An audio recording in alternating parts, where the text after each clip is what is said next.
Hello, and welcome to another Tristan Has Thoughts Destiny 2 discussion. Today I'm going to tackle what seems to be a constant point of debate in the community, the power and balancing of Well of Radiance.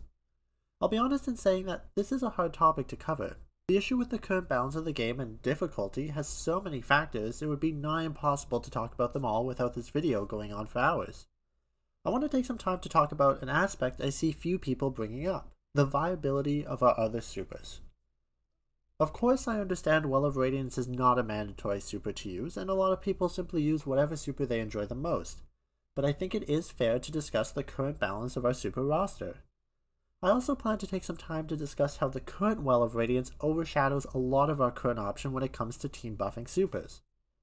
I've wanted to make a video on why I feel like our abilities are currently suffocating weapon balance, and I do think it'll be best if I try and keep that to a separate video, as the balance between something like Well of Radiance on its own versus Well of Radiance plus Starfire Protocol opens an entirely new can of worms. I hope to try and keep an open and fair perspective in this discussion. It becomes very easy to simply state that the game is too easy, or that the top players are simply too good and abuse these ability supers in a way that is not in line with the majority of the community. I think the first point I want to hit is how Well of Radiance currently chokes out a few of our other supers. I consider Well to be a use and forget kind of super. Once placed, Well requires no extra gameplay and allows the user to continue to engage in weapon and ability gunplay. Compare this to a super such as Banner Shield. Banner Shield currently provides a 40% bonus to weapon damage and is currently one of the highest empowerment buffs in the game. Compared to Well's seemingly measly 25% empowerment buff, it would appear that Banner Shield would be the more desired buff, due to it simply being higher. The issue is that one member of your fire team must forego the ability to do any damage with weapons in order to provide this buff.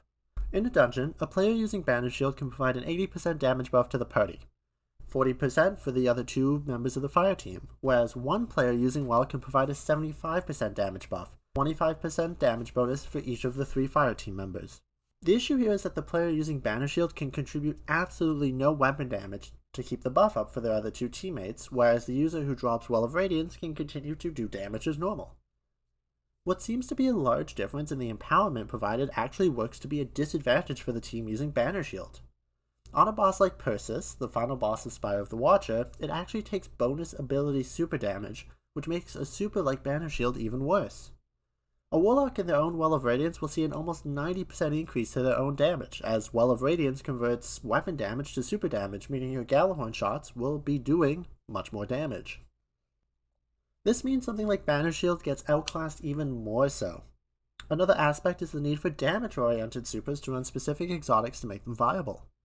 Well of Radiance is a good super straight out the box, whereas supers like Thunder Crash and Chaos Reach require an exotic to even see worthwhile damage. This means Warlocks can use an exotic like Starfire Protocol to weave in massive fusion grenade damage while buffing their weapon damage.